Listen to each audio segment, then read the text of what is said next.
out there, YouTubers.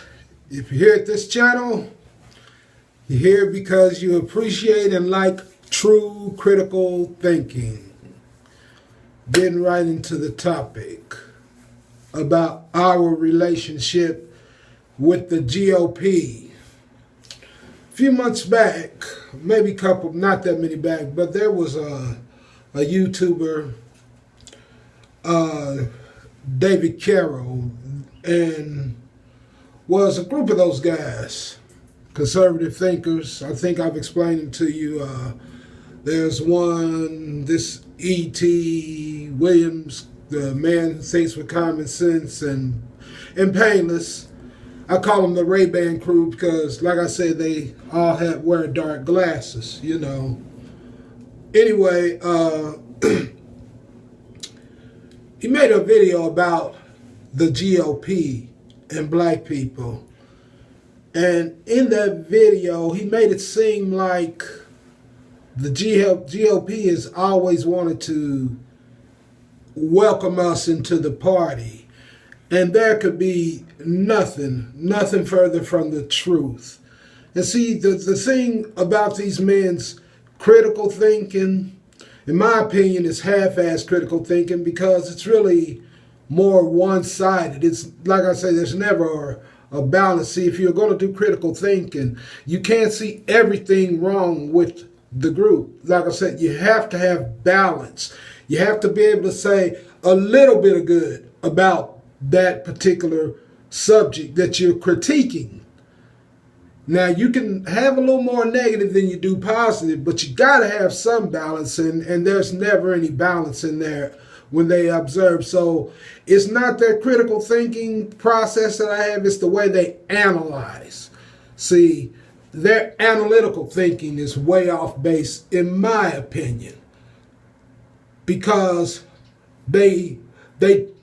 when they're analyzing situations concerning the low-income group, that I like to sometimes refer to as the World Star Group, as they like to gripe about and say they're so detrimental to us, when what they do and say is just as detrimental too, but they don't see it. But anyway, that's a whole nother video that I will touch on in the future. But anyway, they tend to deliberately and purposely omit facts and information to twist the outcome to their opinion.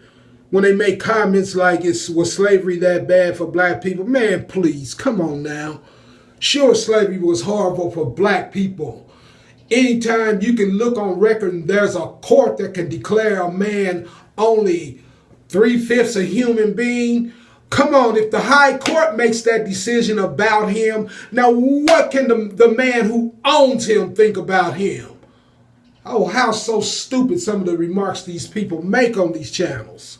Now, moving on to this comment about the GOP. See, this man talks as if he's really researched the GOP. I don't think he really has. Because if he did, he wouldn't say as if like the GOP wants us part of them. The GOP don't want black people in the GOP. They only want enough black people in the GOP enough to offset the Democratic National Party, which I used to belong to. The Democratic National Party got my last vote with President Obama. That's it. I'm denouncing it. But I'll go through that in my next video. But right now I'm going to talk about the GOP, and in the next video I'll be talking about the Democratic National Party. I'm going in on both parties in this video. But for right now, let's deal with the GOP and this man making these inaccurate observations and analyzing the GOP. They are totally incorrect. His total conclusion, all of it's incorrect and inaccurate. And I will prove it now. Now, first of all, it is true the abolitionists of the time were Republicans, which was formerly a party called the Whig Party. But anyway, they became the Republican Party. Now, at that time, yes, the abolitionists were Republicans.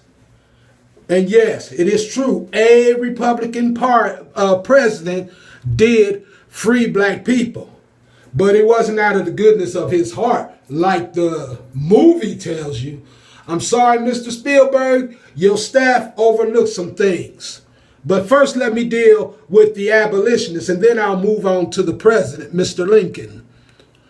Now, the abolitionists, they were wealthy, rich men. Those are the only kind of people who could oppose slavery. A poor white man didn't have no chance. If he said something about slavery, he would have been sent right back into slavery himself.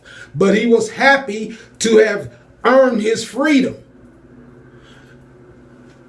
So the freedom for the white people at that time, which everybody say whites were enslaved too, the only difference is they were given land grants and money when they earned their freedom, unlike the Africans.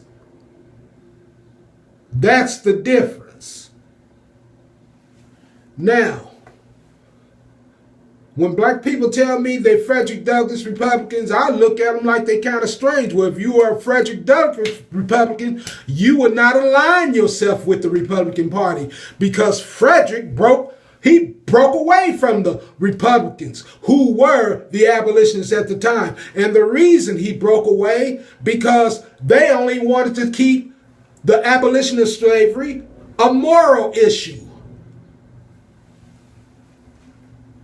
Frederick said, we have to make it more than a moral issue, gentlemen. It has to be an economic issue as well. And they said, hold it, Frederick. Hold it now.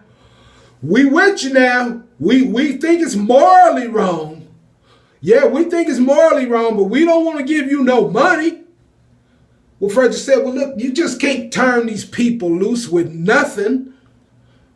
So they said, oh, well, yeah, that's the only way we're going to agree on the issue. So listen, the abolitionists of the day, they did not agree on the financial issue with Frederick. So he parted with these gentlemen philosophically.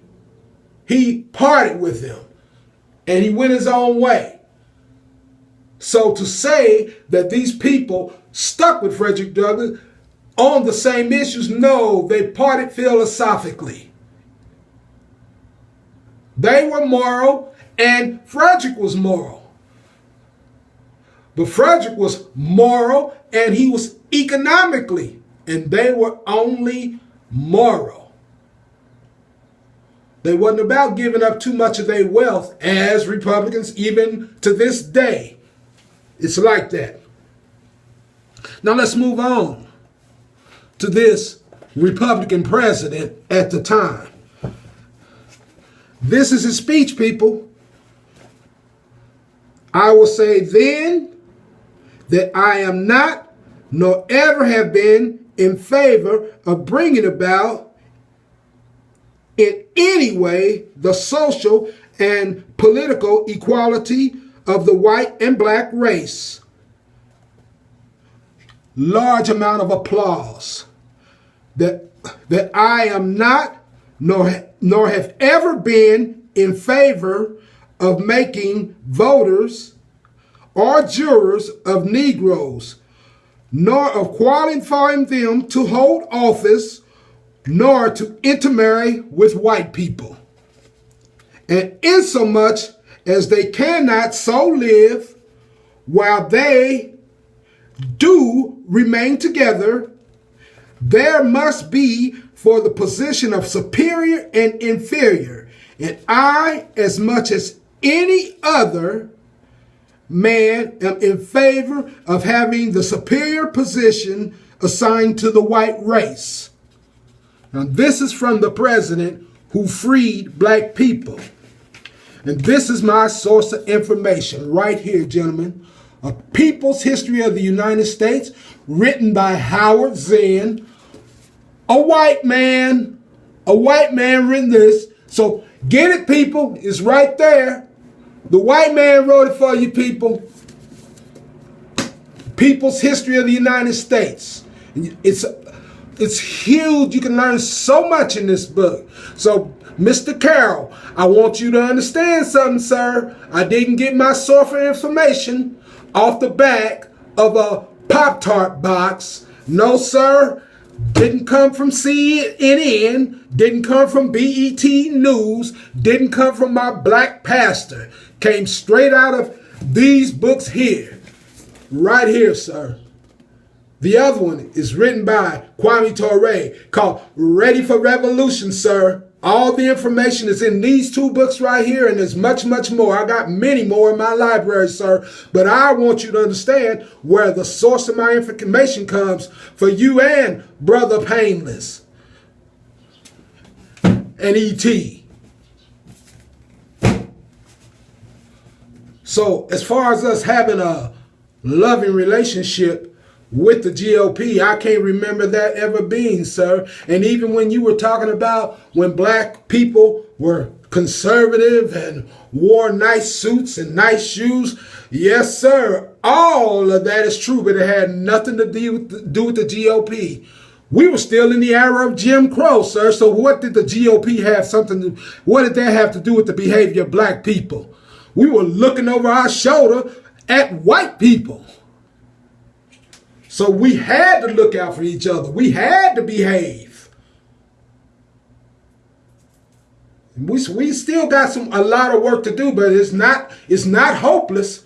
We can return, but you guys got to stop being afraid and shape that army up down there in the low-income group. That's the fear, the problem that you have. That's why you can ask these guys to do little things. But no, I don't want to get off track here. I'm going to address that World Star situation in a minute. Right now, let me stay on our relationship with the so-called Republican Party. The reason why we didn't really even that's why I make it known here. You can look it up for yourself. See, that's why I say politically, we're really babes in the woods. We're only something like 52 years involved in politics, something like that. That's about it. See, in either party, blacks could not get in till 1964. And something happened in 1964. The Attorney General, Bobby Kennedy, declared that the number one threat to the nation and problem for the nation was race, the race problem. And he said it seemed almost impossible to solve. This happened in 1964. So how did black people get into the Republican Party in 1964? I wonder if you really can answer that one for me, Mr. Carroll. I don't think you can, but I'll tell you how. We got into the Republican Party by way of baseball great Jackie Robinson. He led a crew of 13 other black men, which I could not find and locate the names of those gentlemen, but he took 14 other men, and because there was a Republican who felt that there were no black faces in the party, he welcomed Jackie in. He said, we can trust Jackie, using Jackie again, but hey, nonetheless, Jackie came on in through and opened up the door where people like clowns like Thomas Sowell and those people could get into the Republican Party. That's why black conservatives are in the Republican Party. You got Jackie Robinson to thank. Now, I know you can probably say you knew that, but I doubt if you did. But anyway, that's how blacks got into the conservative party. But something else happened in 1964 to the GOP. They took a terrible beating by the Johnson administration. The beating was so terrible that Ronald Reagan and Richard Nixon were both furious and depressed. But they said we have to connect with the Southern Republicans down there in the South, because that's how Kennedy and them won, or rather Johnson on the Southern vote. They said we got to hook up with the Southern Republicans, and we got to put together a whole new agenda. And sad to say, they put together a reckless, narrow-minded agenda. It was one that was based on chauvinism, completely ruthless militarism by the U.S., neo-racist, ultra-capitalist, and totally ultra-conservative extreme platform. That was the agenda of the Republican Party after the worst whipping they had ever had at that time. Maybe within the Republican Party, I'm not sure. But at that time, you guys got Ronald Reagan and Richard Nixon. And law and order will be the law of the land whenever the Republicans were in the office. That was the platform at the time.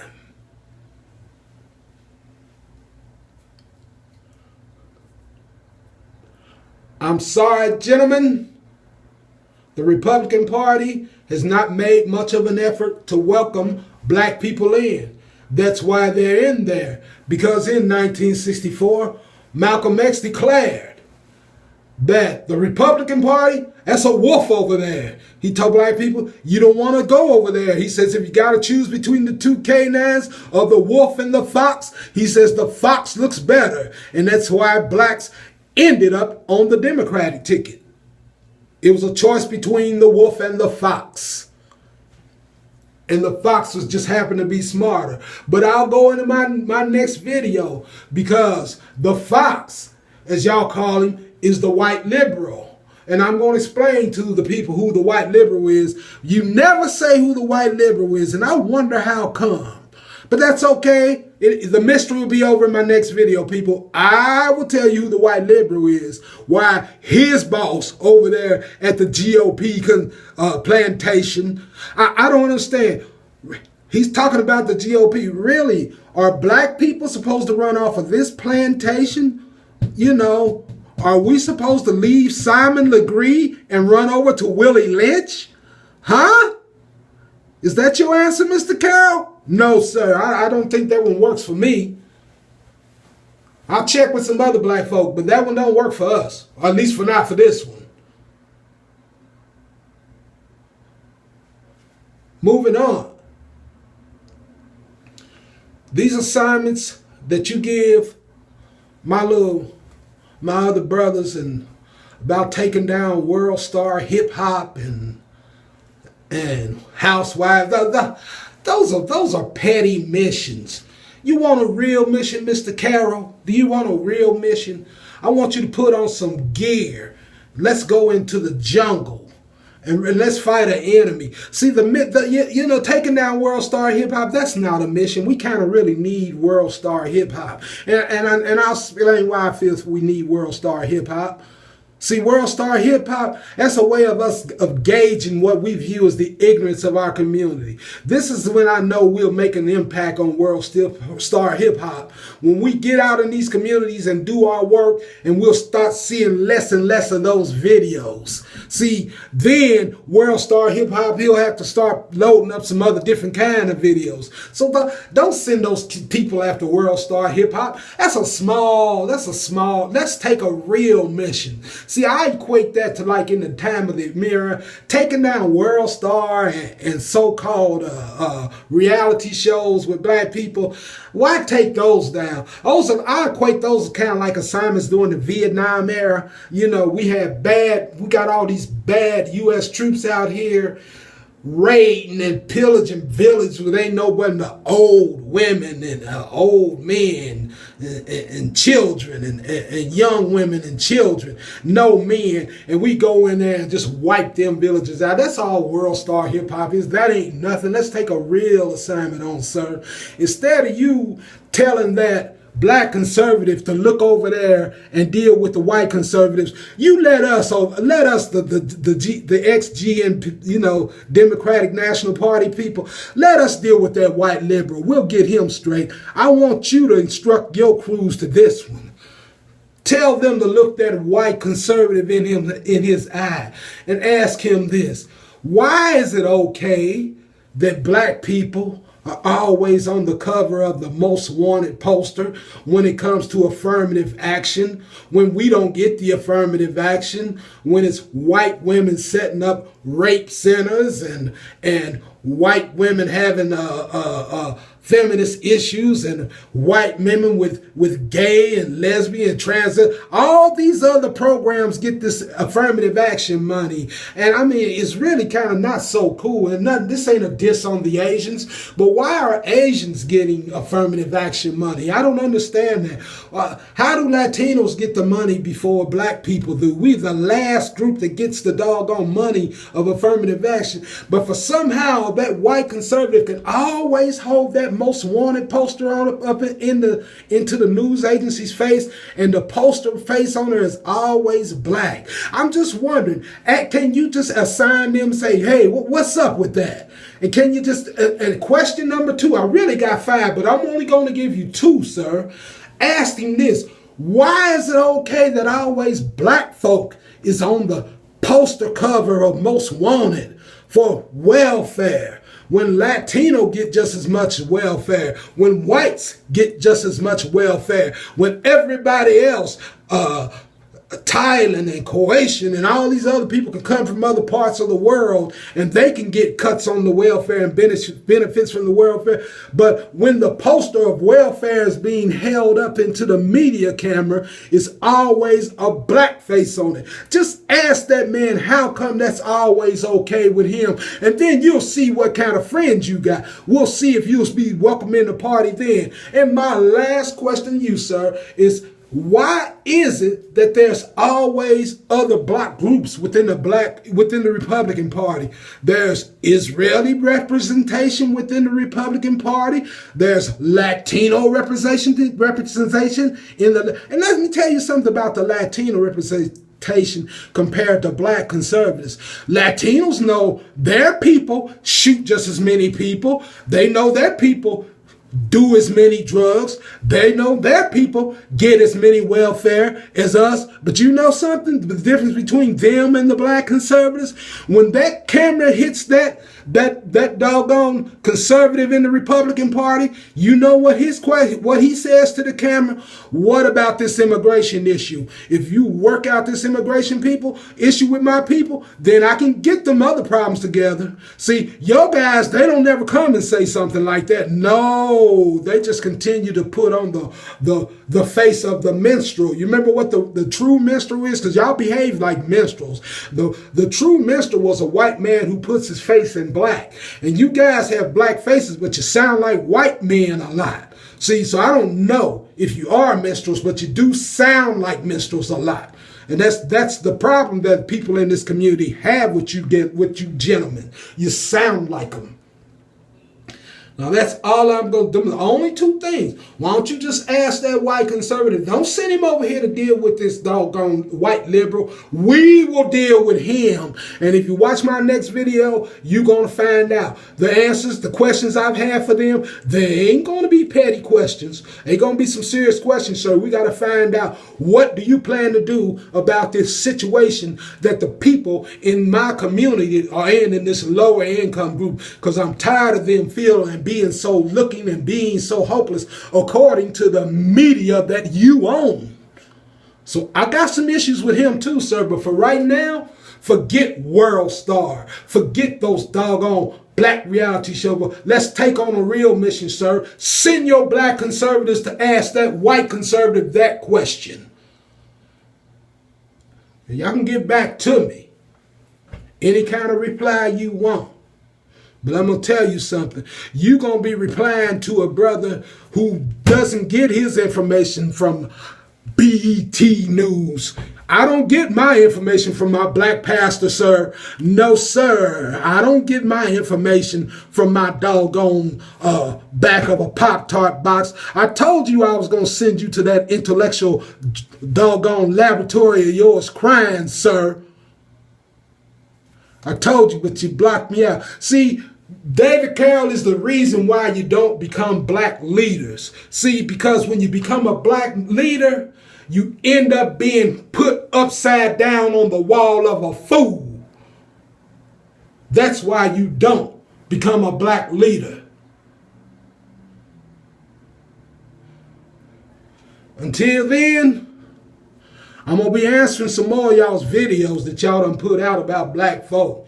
Y'all pretending like y'all trying to straighten up the black community, but you're dissing it. That's all you're doing. You're dissing it on the low, hoping to keep your favor going with your little white friends. I don't care nothing about that madness. You're not going to just diss my community, and I'm not going to say something about it. I ain't coming from no soup. Yeah, I'm like you. I want to see this stuff corrected. That's the only respect that I'm going to give to you guys. I believe you gentlemen want to get this stuff right. And Mr. Carroll, you can get your situation right there in your community, walking through there with that iPad talking about what them churches can't do. You supposed to be the intellectual juggernaut. How come you can't get your intellectual mind together and put together an intellectual like-minded group like yourself and confront those pastors and put your demands down on what they should do in that community? But no, that'll make your community look good. Then, they'll have something to report decent about your community. You don't want that to happen, do you, sir? No, because that'll make it look like it's a functioning community.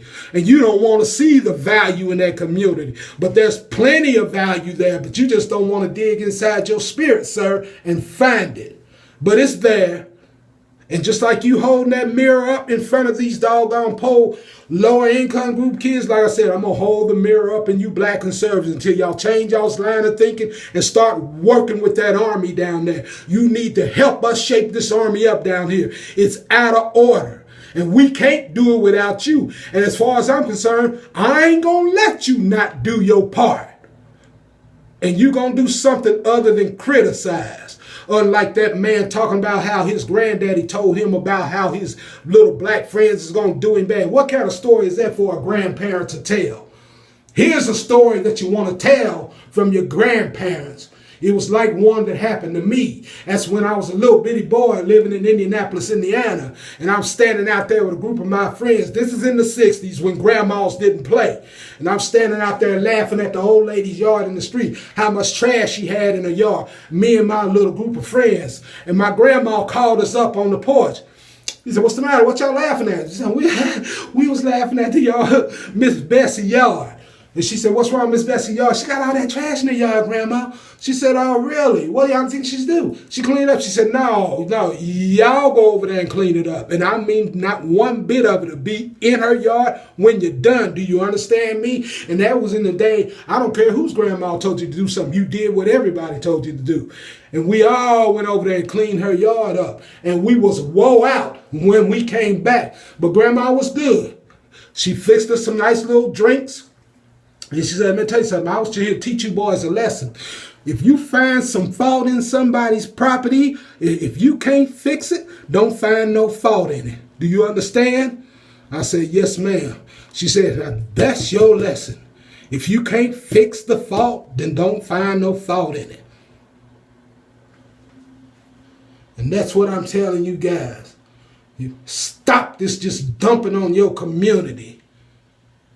If you're not going to fix the fault, then look here. Don't just leave it alone. Don't find no fault in it if you ain't going to fix it. It's just that simple, sir. And up until then, everybody in the black community of the YouTube nation and all others, no matter what color you are, who you are, it's up to you to stay on the happy trails, my people. Thank you.